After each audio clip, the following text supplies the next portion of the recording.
The following program is rated TV MAL. It contains strong language and is intended only for mature audiences.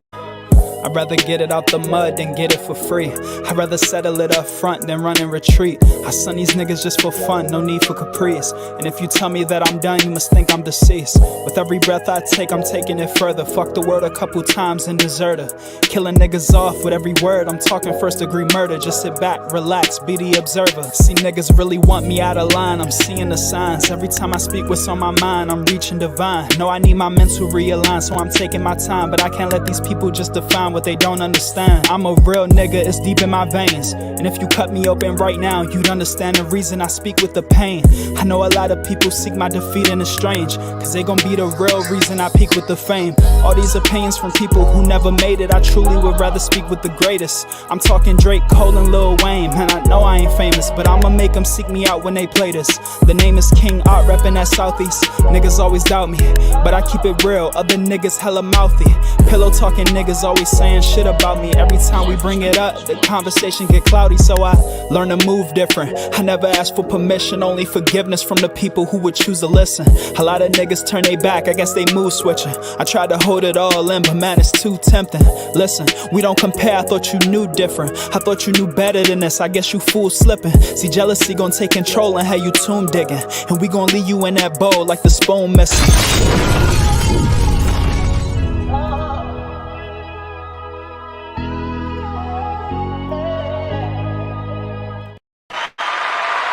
All right. Ladies and gentlemen, welcome back to another episode of Up to Speed with Tripp Simpson.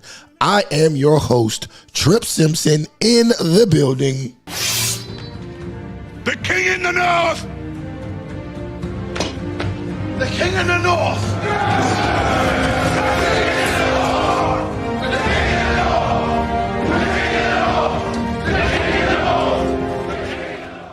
That's right. And before we get this live stream started today, first and foremost, you know, we got to handle business. Family moving up in the business. I know you're going to look after family. What family you talking about, Ice? Fuck, I look invisible, nigga. That's right. I am not invisible. So do me a favor.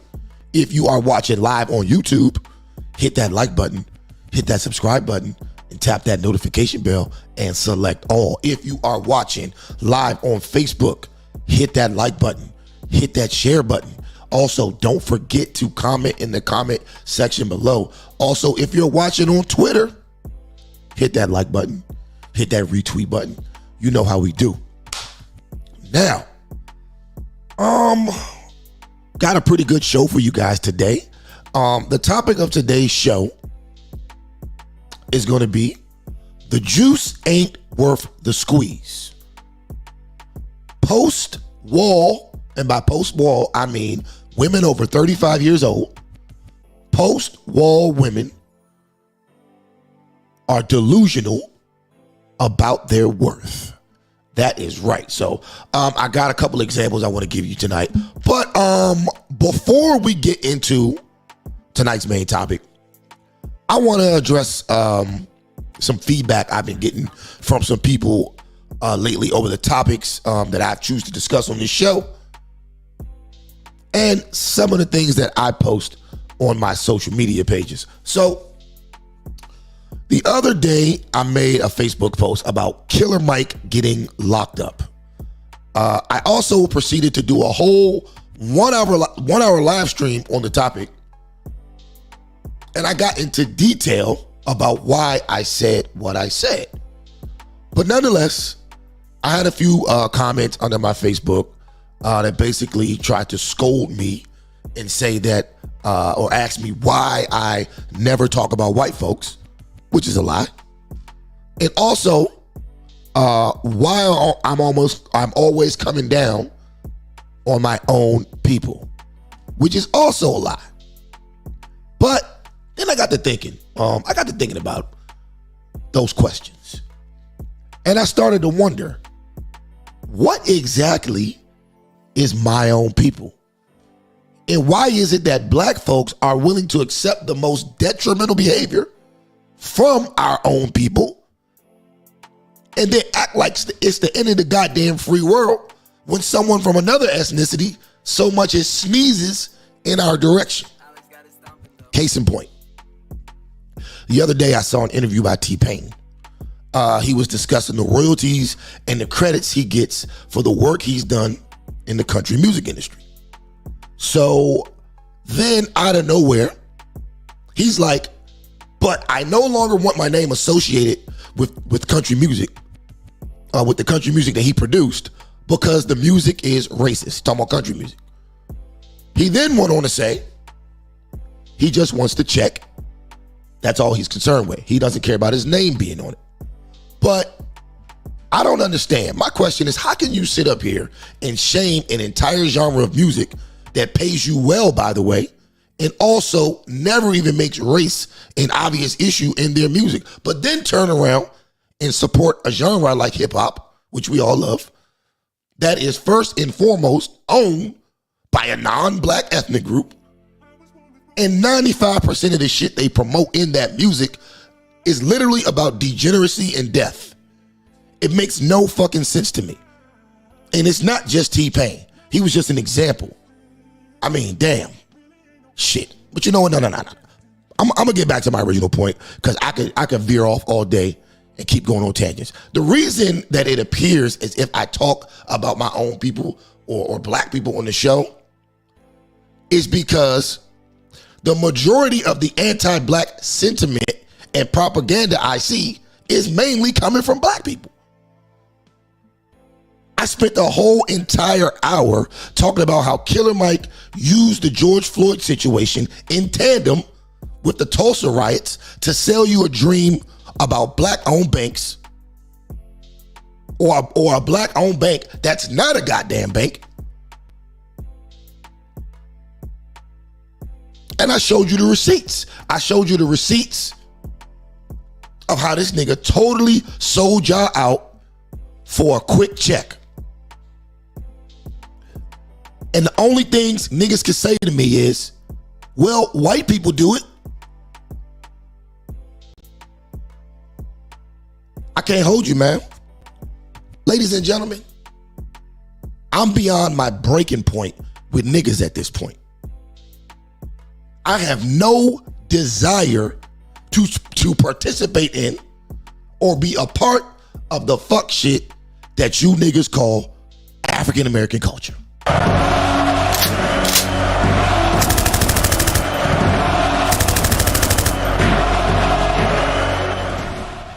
My affiliation is pretty simple at this point. Salute to my man, Minister Jap. Because Minister Jap, check him out on YouTube. He coined the phrase, I think. So I'm here on behalf of free-thinking, straight black men. And the women who choose to get behind us. Also, I'm willing to ally with free-thinking, straight men of all other ethnicities in America and the women who choose to get behind them. Good luck to everyone else. No hate, no hard feelings. Get with the dumb shit anymore. African American culture, as we know it, has to go. Now, I got a few examples for you. So we're gonna run through a few examples just of the fuck shit that I keep seeing on the internet. And then we're gonna move on to the actual main topic of the night, which is these post-wall 304s. But before we do that, we're gonna check out some fuck shit real quick. Now check this nonsense out.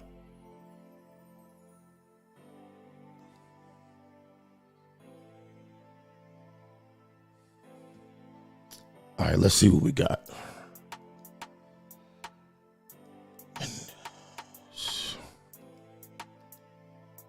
All right, here we go. Me to these other white they are getting more money. They're getting 80% more money than me. Real quick, that's a man talking, by the way. That's a man. But yeah, he's talking about the pay gap between black women and white women, I think.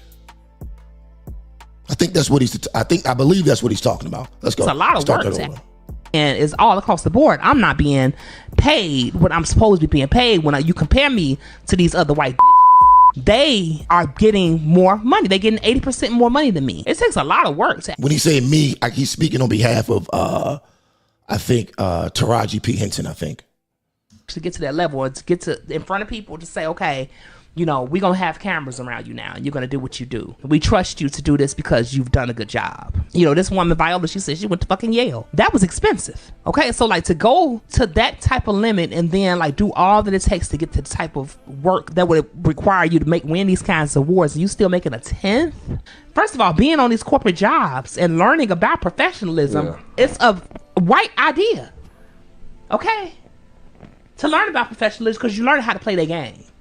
That's deep. So, damn.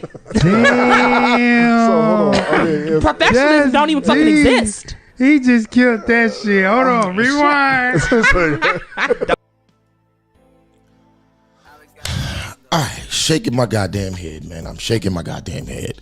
The sad part is, you got other grown ass men sitting back and agreeing with this foolishness. That's why I'm saying I can't be a part of this shit. Fellas, we got to separate ourselves.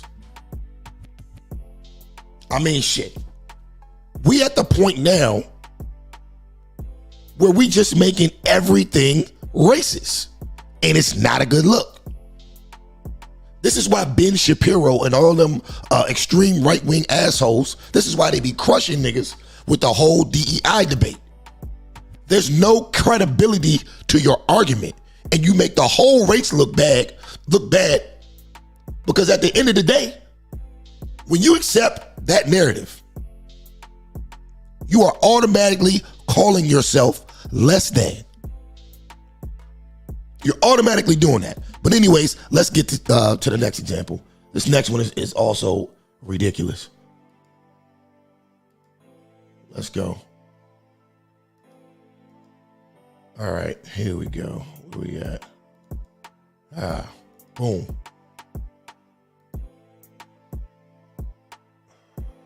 Racism that Black women have had to endure, they only make 64 cents to every dollar that you make.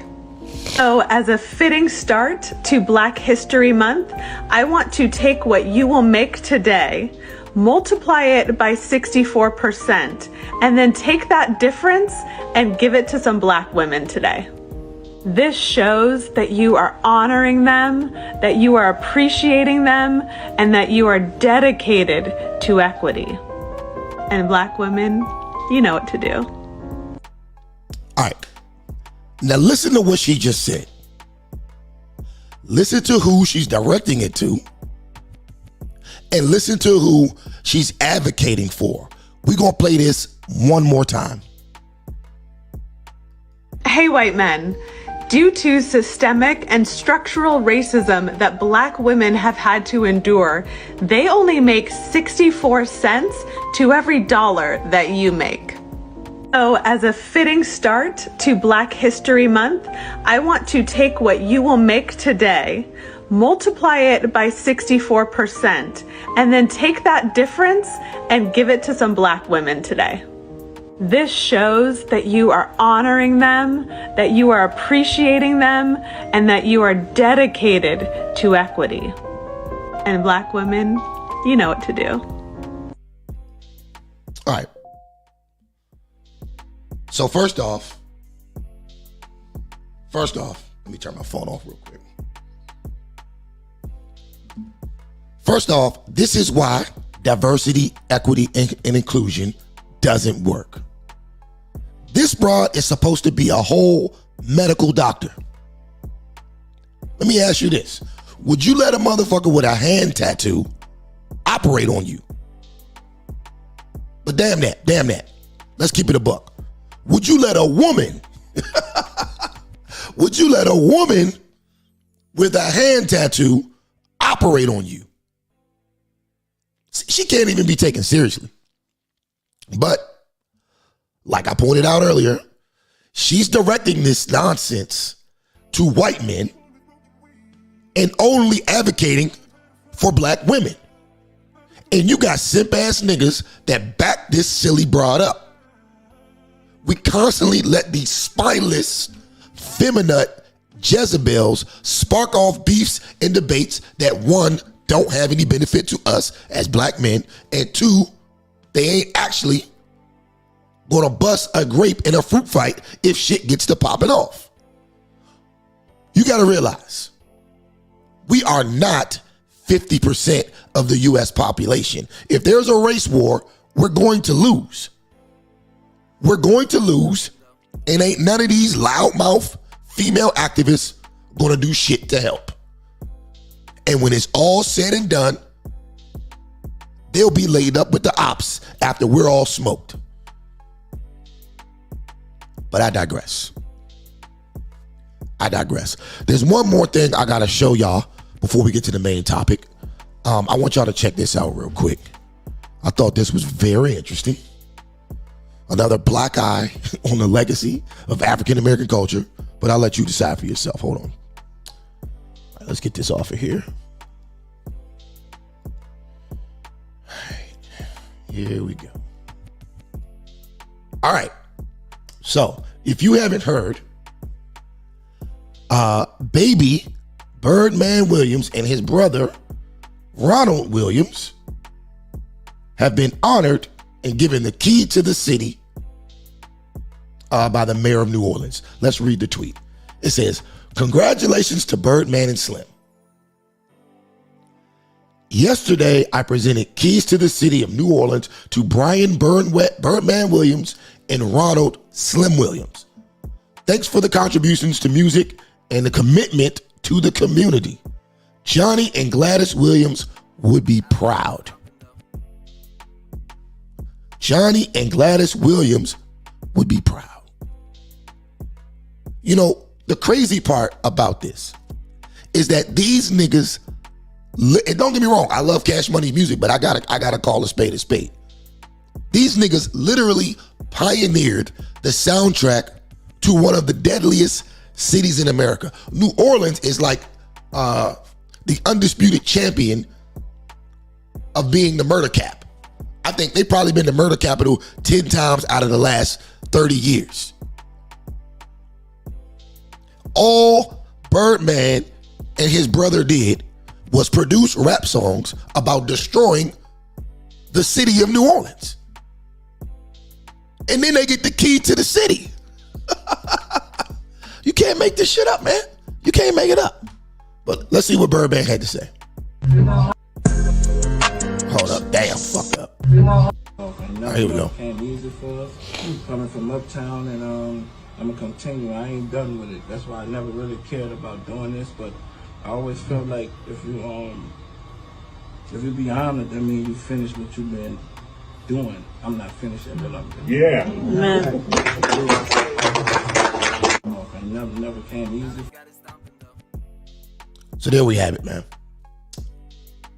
There we have it.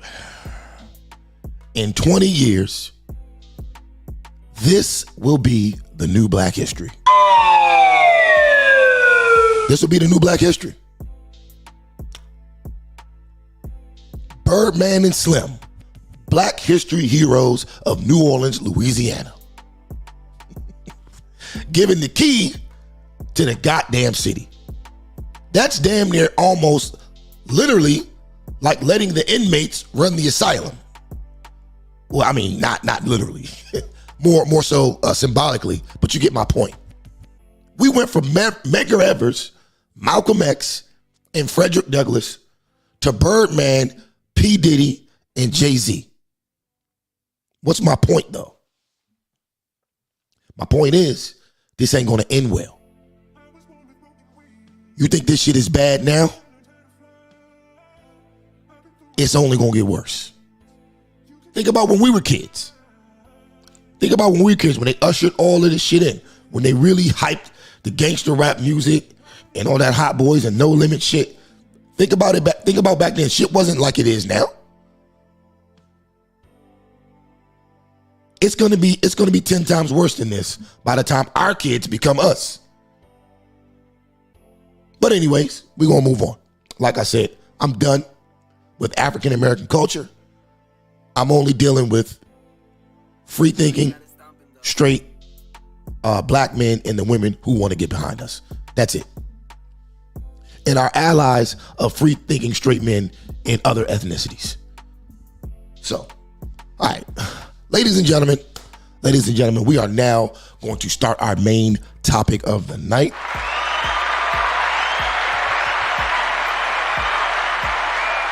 Post-wall modern women.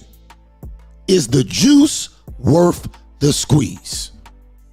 Now, I got this topic broken down into two separate but very much related categories. Number one, early post-wall delusion. And that's women between the ages of 35 and 50. And number two, late post-wall delusion. And that's women between the ages of 55 and so on. Now, the major difference here between early post-wall delusion and late post-wall delusion is that in early post-wall delusion, some of these women still have a shot at finding a decent husband. Some of these women have a shot at finding a decent husband and sharing a significant part of their lives with him. Whereas the latter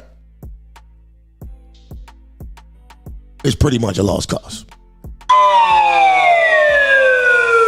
So, in the first example, we have a video from the Madame Noir YouTube channel, and it's from a podcast called Listen to Black Women. And they've got a very interesting panel. You have R&B singer Elle Varner. You have former video vixen turned media personality, Melissa Ford. And the final stage boss of all post-wall 304s, none other than Miss Ebony K. Williams. So, without wasting any more time, we're gonna go ahead and get to the videotape. Let's go. Give me a second. Let me get to it real quick. All right.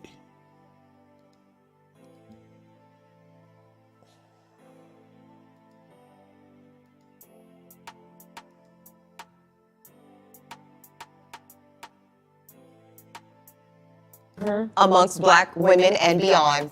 I think the main thing I've learned from this, y'all, is people really want black women to be happy with anything. What people really want black women to understand is that we are to be accepting of our positioning as the least desirable in society. We should get the memo that nobody really wants a black woman. Thus, if anybody was to find themselves willing to take up with us, we should be happy, we should be grateful, and we should shut up about it. Now I done told your ass, if you want something slow and green, you better get you a turtle, ho. Now, shout out to my man Scott. Scott gonna be real active tonight. That's Scott. Scott gonna be slapping the shit out of him tonight. All right, so off the break, here comes Ebony with the bullshit. See, she's trying to make this a racial thing when in fact it is not. This is actually just an age thing or a post-wall issue. You see, as a woman, when you wait until you've hit the wall to try and settle down, and by the wall I mean 35 years old, your options are simply just not the same as younger women.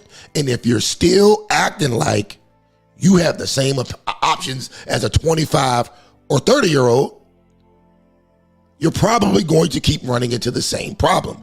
Hence, that's why they call it the wall. See, no matter the race or the ethnicity,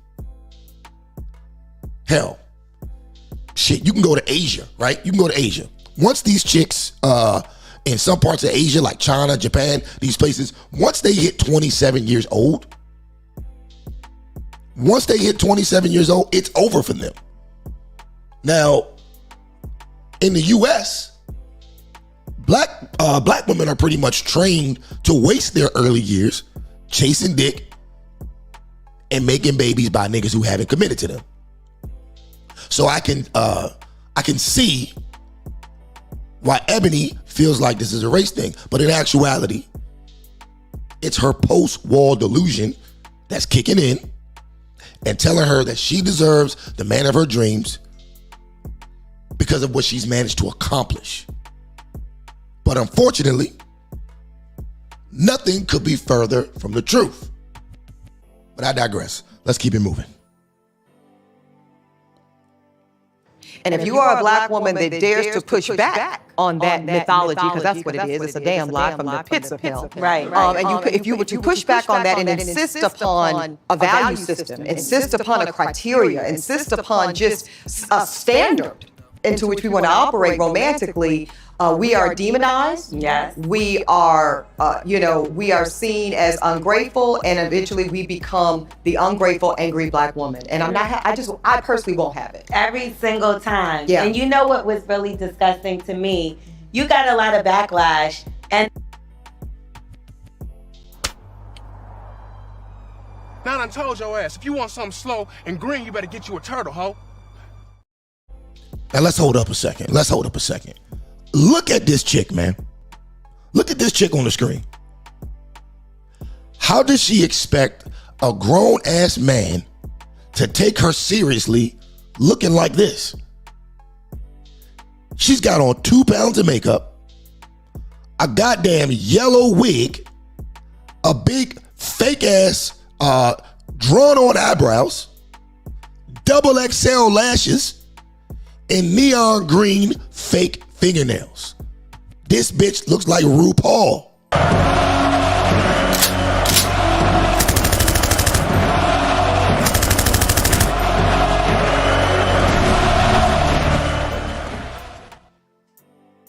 Look at her. But seriously though, listen to how ridiculous they sound, fellas. It's all men's fault that they aren't desirable. That's pretty much the theme of the show or this podcast that they're on. It's all men's fault. I mean, this crap is crazy, man. This is like a group of men sitting around and demonizing women because the women have a height requirement. And we all know, don't nobody want to hear that shit. See, men are different. Let's take somebody like, let's take somebody like Kevin Hart, for example. Kevin Hart is short as fuck. Now, instead of sitting around crying and complaining about how much women don't like short men, you know what he did? He improved himself on the things that he could control, like his physical fitness and his finances. And shit, now Kevin Hart is to the level where his height don't even matter. Kevin Hart could go literally anywhere in the entire world and bag any chick he wants. And the sad part with these women don't even really have to do too much, with the exception of the RuPaul looking chick. All the other ones, all they have to do is adjust their attitudes and be more feminine. And maybe be a little more practical about some of their preferences in men.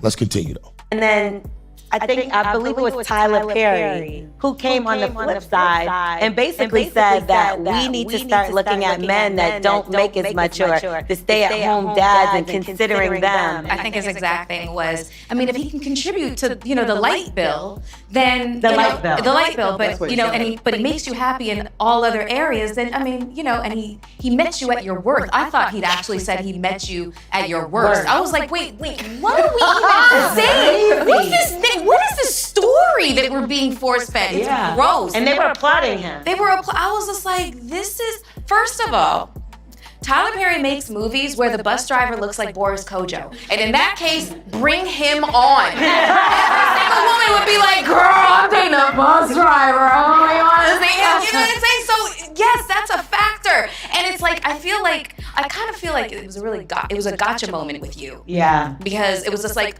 why throw bus driver at you? Here's the thing about what Tyler's suggesting, right? The subtext is going back to what we just talked about. Your worth is minimal. So if you are willing to accept minimal contribution to your household, a la a light bill, that is equivalent to your value in society. That's the subtext there that no one's saying out loud. Now I done told your ass, if you want something slow and green, you better get you a turtle, ho. Now, here's the funny part. Tyler Perry tried to give you heifers a clue. Do these women look good for their age? Yes. Yes, they do. But the experience level, the baggage, and the mileage that comes with a 35-plus-year-old woman puts you at the bottom of the barrel for most men who we would consider successful. Why would a nigga who worked his ass off in his 20s, stacked his money, and bought his property in his 30s, and is in the prime of his life by 40, want to settle down with a chick that's been through a bunch of failed relationships and random dicks, is stuck in her ways, has already been all across the world, most of the time already has kids, and won't assume a submissive role in the home? No man in his right mind has worked that hard to get where he's at wants the challenge of dealing with a strong, independent queen. They want him feminine, fit, childless, younger, and ready to be on his page. You ain't getting any of that out of Ebony K. Williams, out of Elle Varner, nor Melissa Ford. These chicks are recreational use only to successful men. Think about it. Think about it.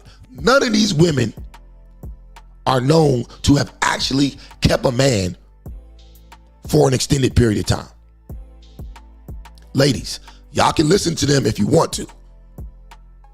But the wall is extra lonely when you don't have the looks or the money to ease the pain like they do.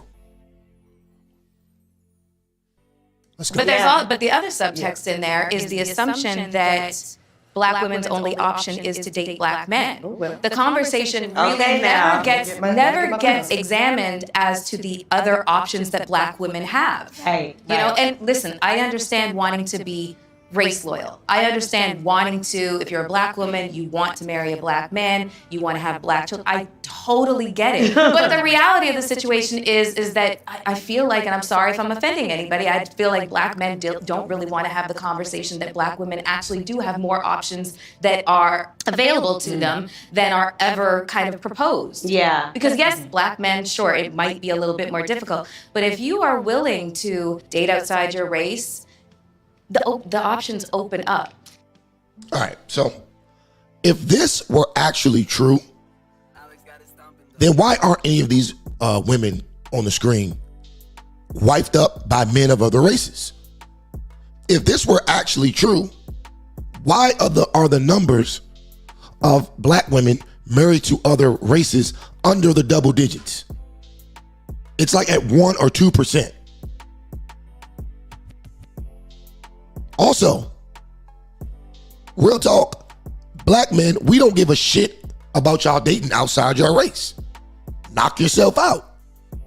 See, this is more disingenuous, delusional advice that post-war women give to other women. Why? Because misery loves company. Ladies under 35, if y'all are listening, don't listen to these broads.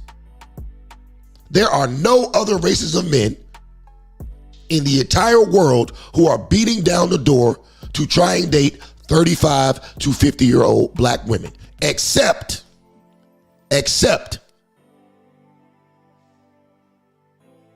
broke Jamaicans and scamming ass Nigerians. How many children do you have? 23, 22 baby mother. Real bad man. I tell you what. Matter of fact, this just crossed my mind. I'm gonna show you, ladies. Here go the type of men of other races that's checking for y'all. Here they go right here.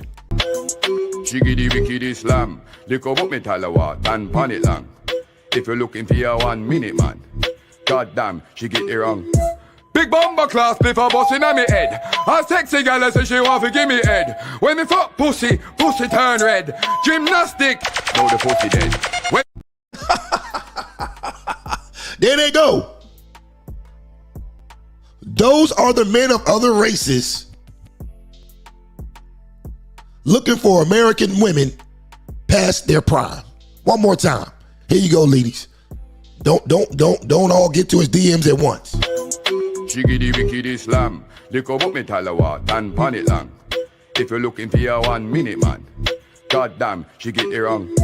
Big bomber class, play for bustin' on me head. A sexy gal say she want to give me head. When me fuck pussy, pussy turn red. Gymnastic, now the pussy dead. But nah, seriously though. Let's get back on track. Now, when I think about it, Ebony K. Williams was actually dumped by a white boy. This is actually pretty hilarious. She was actually dumped by a white boy. They're up here trying to demonize black men for not wanting to put up with their bullshit. But the whole time, this chick got dumped by a white boy. Hold on real quick. Let me see if I can find an article or something on this. I remember reading about this shit not too long ago. Hold on real quick.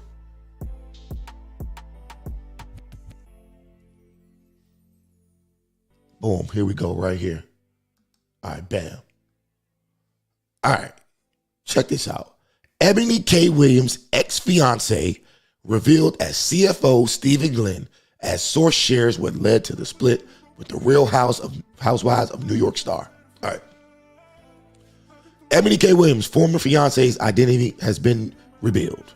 Months after Real Housewives of New York cast member claimed to have split from her mystery man in the midst of planning their wedding, his name and details of his life have been confirmed, as well as the apparent reason for their split.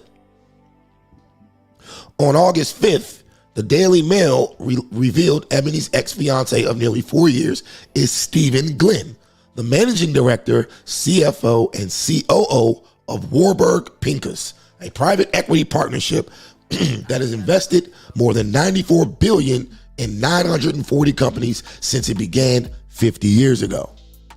According to the report, Stephen, 53, lives in a $2 million house in New Jersey and has 3 children, ages 21, 18, and 14.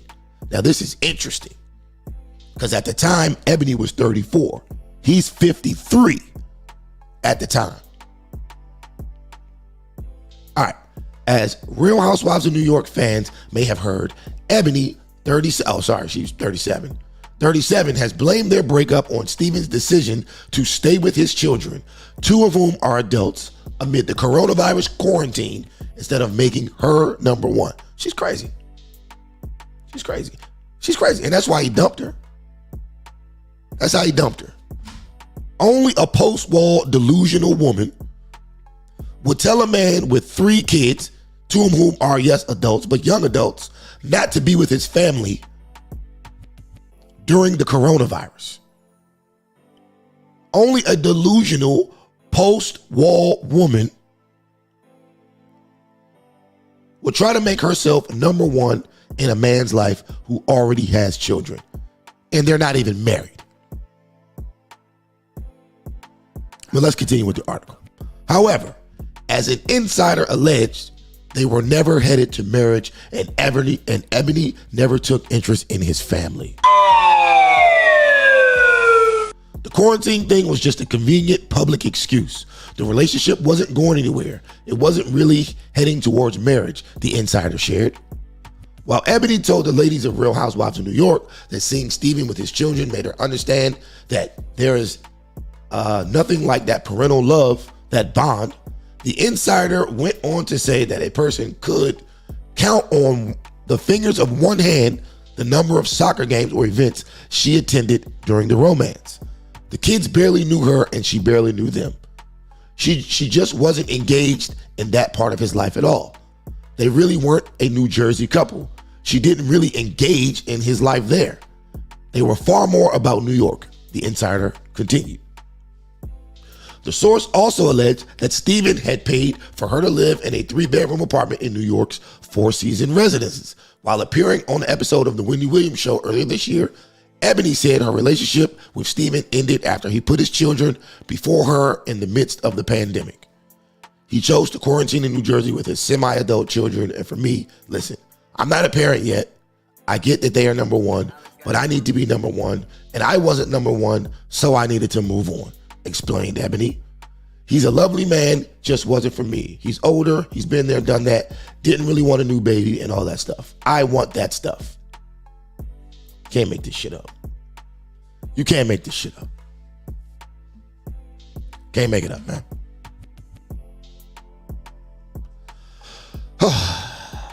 So, not only was this white man way older than her, she had to keep him a secret on the show. He's got 3 kids, wasn't interested in having no babies with her, and to top it off, they're saying that they were never really engaged.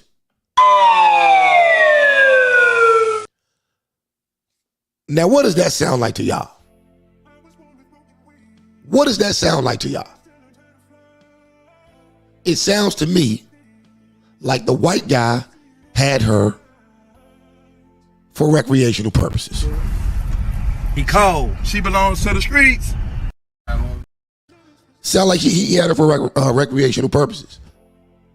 And she used a little bit of clout she got from being his sneaky link to get on the Housewives of New York. And it's interesting too, because the second that they cut her from the show, what did they tell her? Now I done told your ass, if you want something slow and green, you better get you a turtle, ho. All right, so I'm going to play a little bit more of this clip, and then we're going to move on to the next one. So let's go. Let's get it. And I do, but wait, I have to give a caveat for this, because I don't want to make any presumptions. As somebody who has been very open and transparent about my dating within and beyond Black men, I just want to say that that's not necessarily the savior complex that people think. Unfortunately, because I think when I have this conversation with Black women who have never dated outside of Black men, they often have a romanticized fantasy ideal about what that is, kind of like non-Black men will save us, and I don't know, straight to Cam. And I know that's not what you're saying, right? But I do think like that was in the comments, right, of kind of my bus driver gate. Well, sis, what they need to know is you can date non-Black men, and you will still have many of the same perils, because there are differences culturally, but men are men. And when it comes down to misogyny and default presumptions of feminine worth and value, some of those things control cross-culturally. I only know it from experience. But I will say, some of the women that I know that have dated outside of their race, I do not. I only date Black men. But they will try to convince me that it is. Okay, let's stop right there. So first off, you know this big yellow wig, RuPaul looking chick, you know good and well, goddamn well, only a nigga will walk out the house with a chick looking like that.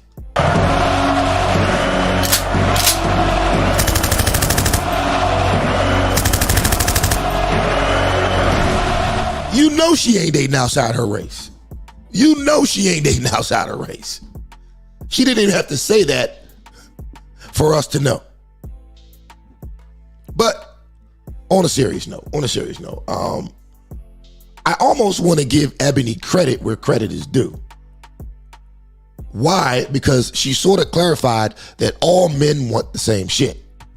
But then she ruined it when she blamed it on misogyny. But that's what they do. They can't come to grips. They can't come to grips with the fact that they blew their youth trying to be like Sex in the City. And now in your late 30s and 40s, the rules have changed. Let's look at Melissa Ford. Melissa Ford spent the best years of her life being a video vixen. Now, and I'm not sure how many rappers, athletes, and entertainers she's actually slept with. However, just being on the scene the way she was on the scene back then, no man her age or is in the tax bracket that she would prefer is going to want to touch her with a 10-foot pole. And by touch her, I mean actually enter into a relationship with her. Don't get it twisted. Guys would crack that all day. But unfortunately, her reputation is beyond repair.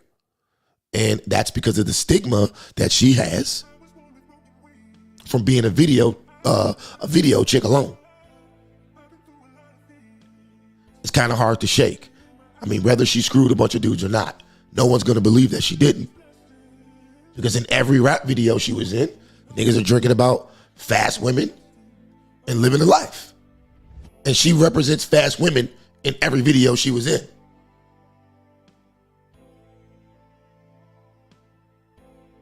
So, excuse me. We went over early post-wall delusion with these young ladies. Now, we're going to get into the second part of this. We're going to go over the late post-wall delusion. And I hope I don't get flagged. Real quick, we are watching this video under fair use. Hold on, let me put my banner up. Let me put my fair use banner up. Maybe that'll stop him from fair use. Hold on, give me 1 second. Put fair use back up here.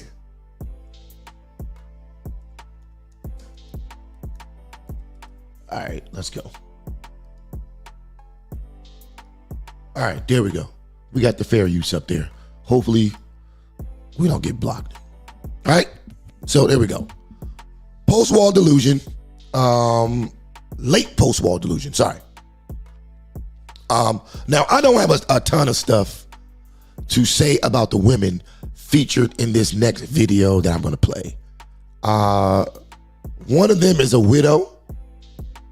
So, no disrespect to her. Her husband died. I get it. And the others could probably be somebody's nana. So, I'll try to keep the jokes to a minimum. But I just want you guys to see the links that the mainstream media is willing to go to lie to modern women. I'm telling you. Think about what this country is going to look like in the next 20 to 30 years. It's going to be droves and droves and droves of single ass old women. And what's going to happen is it's going to be worse than trying to house these, it's going to be worse trying to house these old ass women than it is with these illegal immigrants. And they talking about getting rid of Social Security. Let's get to the video though. This is from the Hoda and Jenna show. And it's a segment called Dating After 60.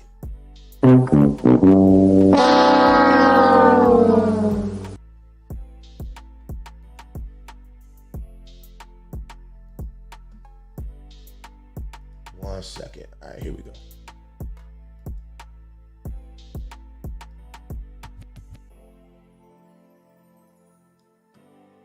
around to something else. Well, Andre, you've been a widow for 12 years. Yes. And relationships are important. Hold on, sorry.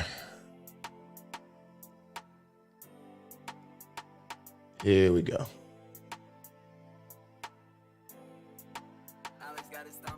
All right, boom, let's go. Advice in this part of life. Okay, and today we are joined by 3 women who are dating after 60. Meet Deborah Cohen, Erin Crawford, and Andre Caldwell. Hi, ladies. Thank you for being Let's here. get in it. Okay, first of all, The Golden Bachelor was a huge success, okay? And I think it reminded people, like, wait a minute, people in their 70s are vibrant, 60s, 70s, Yes. 80s, whatever, are out there dating. Did any of you guys, first of all, did any of you guys watch it? Were you into it? I saw a couple of episodes. And what did you think? I was really surprised. There are a lot of people out there from all sorts of life, and they really put themselves out there, which is important. Yeah. Well, I think that's what you all are doing, Yeah. right? I mean, you all have come to dating for different reasons. Mhm. Deborah, you were married. You're now divorced. What made you think, like, okay, I'm ready to meet somebody? Well, I always have enjoyed dating. I enjoyed being married. I enjoyed meeting new men.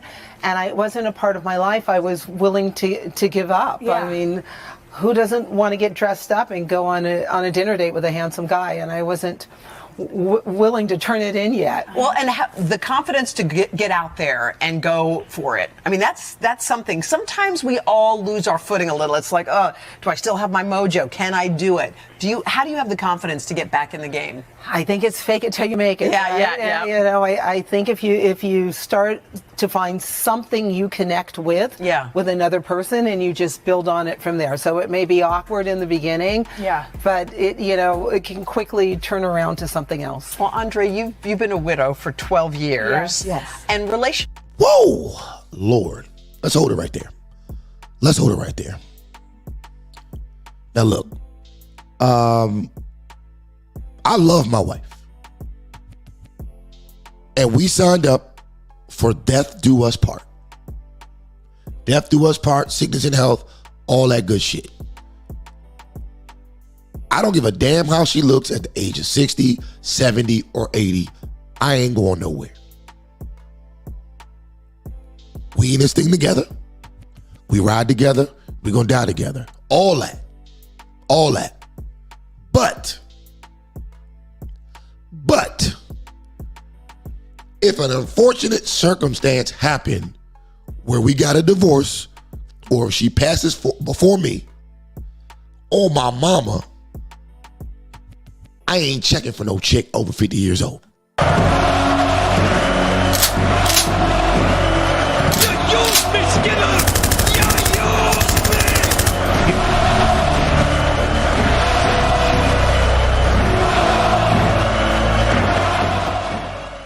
At 50 years old, that's stretching it. That's stretching it. Now, I'll mess around and be an old ass passport bro or something. My wife will be the only woman over 50 years old that I'm tricking my retirement check off with. That's it. I done worked too damn hard, man. Yeah, that brother's starving. So let's not get that shit twisted. Let's go. Relationships are important. They keep you vibrant. So tell us about your journey toward relationships now. Now, I'm looking for a man who is a complete person, who's maybe been married or had a long relationship, who likes women, who understands women, and who has a great sense of humor, and who's interested in travel, possibly, and the arts. Now I done told your ass, if you want something slow and green, you better get you a turtle, ho. Bruh, listen, I'm definitely going to go to hell for this. I'm going to go straight to hell with gasoline draws. But bruh, this chick is 80 years old. And she got preferences at 80 years old. What kind of box are you serving to have preferences at 80 years old? Now I done told your ass, if you want something slow and green, you better get you a turtle, ho. All right, y'all. We're going to play a little bit more of this. We're going to play a little bit more of this video. And then we're going to drop the link and hopefully we get some calls tonight. All right. So let's go ahead and continue. And just a relationship where you can really be pals and hang out together. Yeah, I love that. Yeah. You know, Yeah. I wonder, how are all of you meeting men? Raise your hand if you've been on a dating app. You have Dating app, not yet. Matchmakers. Yeah. A matchmaker. What about just friends saying, hey, Friends. what about Setups. friends? Friends. Friends. Setups. Yes. Okay, so what's the first date like? Is it, what's that like? It's scary. Yeah? Yes. I re-met a man that I had known growing up and had dated at 17. Wow. And then we re-met and dated for a few years. I would say that it was wonderful. It's just that we had grown into very different people. Different people. Yeah. But I feel like now you get to choose, don't you think, That's right. Aaron? Like, I don't think you have to say, well, who's the guy who likes me? Because you know who you are. You're the chooser. Yeah. It's definitely a two-way. Westbrook is out of his cotton-picking mind. You're the chooser? Blood clot. You're the chooser. These are record-setting levels of delusion here, people. These are record-setting levels. Let's let this thing play out, man. Interview. Yeah. You have to ask as many questions as they ask of you. Yeah. And then hopefully there's a spark, and then you go on a second date. Yeah. And you find out more about yourself. Have you all been on bad dates, any of you? Aaron? I have not. You haven't? I have. I mean, I think it's because I'm a lawyer. I played a little too much litigator with a date. Look at the delusion. For some reason, she had to stop and tell everybody she's a lawyer. Nobody gives a damn. Your legal skills have nothing to do with your 70-year-old box.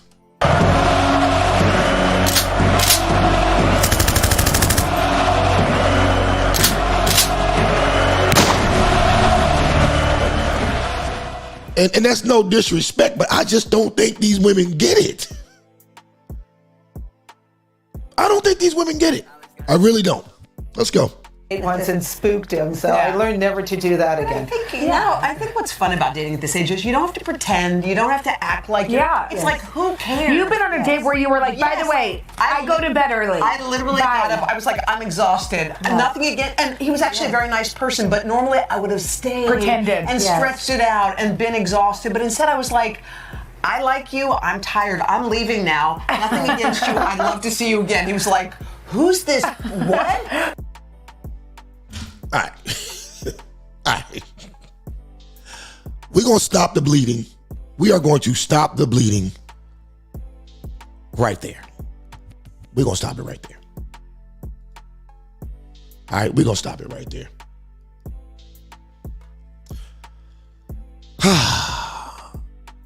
There's no need to beat a dead horse any further. Ladies, do me a favor. Get out your feelings. Put your pride aside and listen to me. You don't want to be like any of the women that we highlighted tonight. Use your youth and femininity in tandem to your benefit. Stop listening to these single, salty, know-it-all, post-wall women. Misery loves company, and they got plenty of room at the goddamn table. Fellas, take this information that you've heard tonight and govern yourselves accordingly. Now, to all of the single, post-wall women who want a solution to this problem, well, I can't make any guarantees. However, I can tell you this. Focus on older men. Older men look at younger women as a prize of some sort. And understand this. All the successful men in your age range that actually want to get married are using you for entertainment while simultaneously prepping themselves to get out of the game and settle down with a 28-year-old corporate mid-level employee with no kids, a modest bachelor degree, probably from a PWI.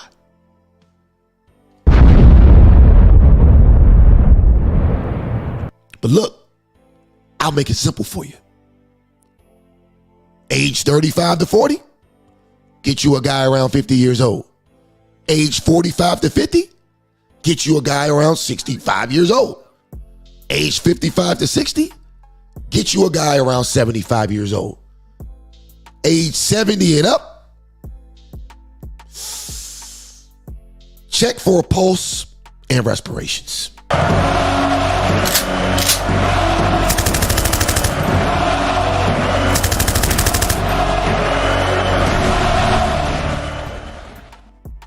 But that's enough about what I think. That is enough about what I think tonight. Now look, if you'd like to give your 2 cents on the topic, hit the link in the description of the Facebook or the YouTube. It's in the Twitter too. Hit the link in the description, or what I'm going to do is I'm going to post a link to the top of the chats. So click the link, put yourself in queue. We'll be right back after this commercial break, and hopefully we'll get some calls. Give me 1 second though. Let me put the link in the queue.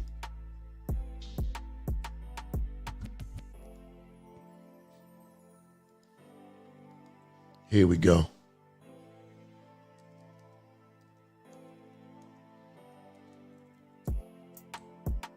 All right, so look, the link's also in the chat. I really want to hear what you guys have to say. Like I said, if you don't see it in the chat, look into the YouTube description or look in the Facebook description. The link should be there. We're going to do this quick commercial break, and we will be right back. Come to McDonald's, may I help you? What's up, Jake? What up? Where's Calvin? At the J.O.B., man. What? He's still flipping those burgers at Mickey D's? Here's your order. Thanks, Calvin. He's not tired of that yet. Could be kicking it with us, man. Having big fun. He says he has a plan, man. Meet the newest member of our management team, Calvin. Congratulations. All right, man. Manager, dude. Cool. Yep, I'm part of the management team now, mama.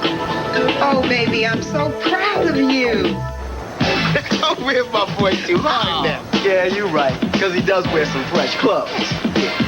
Yo, Calvin, welcome to the hood. May we help you? So, nothing much. Well, I'm out. Hey, yo, Calvin. Man, what's the word on that job thing? Oh, man, you know, not for me. For a friend of mine. What?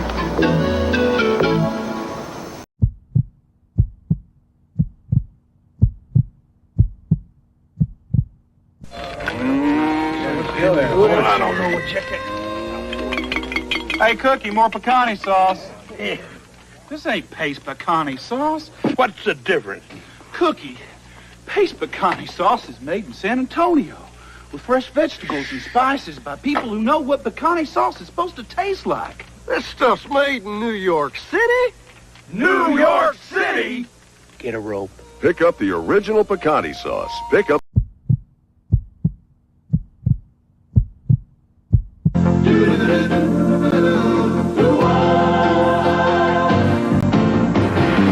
It doesn't matter what comes, fresh goes better in life. With Mentos fresh and full of life. Nothing gets to you, staying fresh, staying cool. With Mentos fresh and full of life. Fresh goes better, Mentos fresh. Fresh goes better with Mentos fresh and full of life. Mentos, the fresh man. Violent crime is surging in Louisiana. Woke leaders blame the police. I blame the criminals. A mom should not have to look over her shoulder when she's pumping gas.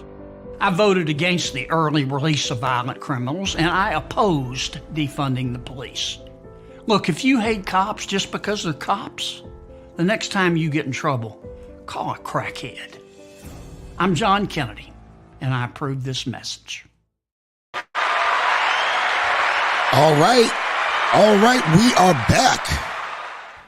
We are back, and ladies and gentlemen, it looks like once again, we do not have any takers, and that is fine with me. That is fine with me. Going once, going twice, look in the chat, look in the description. If nobody wants to call in, we can go ahead and get up out of here, people. Listen, hope you guys enjoyed the show tonight. I'm going to try to start coming back out to you guys 2-3 times a week. My man Corey Joe says, why not a meth head? Hey, man, you know how it go. But yeah, I'm going to try to start doing this 2-3 times a week. But yeah, man, hope you guys enjoyed the show. So that's pretty much all I got. Like I always say, whether you agree, disagree, or you're indifferent with the ideas that I presented in this live stream tonight, do me a favor, leave a comment in the comment section below. Also, don't forget to hit that like button. Don't forget to hit that subscribe button. Don't forget to tap that notification bell and select all for myself and the rest of the crew here at Trippin Aint Easy TV. Peace out. Catch you on the next one.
At work tomorrow. You can't let the fact that you work tomorrow stop you from drinking tonight. Going to work with a hangover is just a part of being an adult. But if you're gonna be hungover, you might as well get paid for it. Grab a few drinks and live in the moment, because a hangover is tomorrow's problem. Motherfuckers in Washington, D.C. telling me Trump ain't about this, Trump ain't about that. My boy BD on fucking Lamb running them. They tell me brother ain't putting in no work. Shut the fuck up. Y'all brothers don't know shit. All y'all motherfuckers talking about Don Trump ain't no hitter, Don Trump ain't this, Don Trump ain't that. Shut the fuck up. Who do you think freed Wheezy? Who do you think freed Kodak? Donald Trump, Big D. We got charges in Georgia and shit. I don't play with a motherfucking Trump like that. Mega, baby. These bitches love Darnie, and they know it. Fuck a whip by them, boy. You gon' get fucked over. Biden and Harris, they gon' change your gender. Kick them out the White House. Harris, we gon' send her. They do it all for Donnie. You boys ain't making no noise. You know that I'm an orange boy. Your clique is full of trans boys. God, y'all some they thems. God, y'all some they thems. Mega, yeah, we right, boy. Mega, we them white boys. Vote Donnie T, Trump 2024. Running the country straight out of cell block C. I'm facing like 100 years and shit. The only way I'm gonna be free is if I win this shit. Vote Donnie T.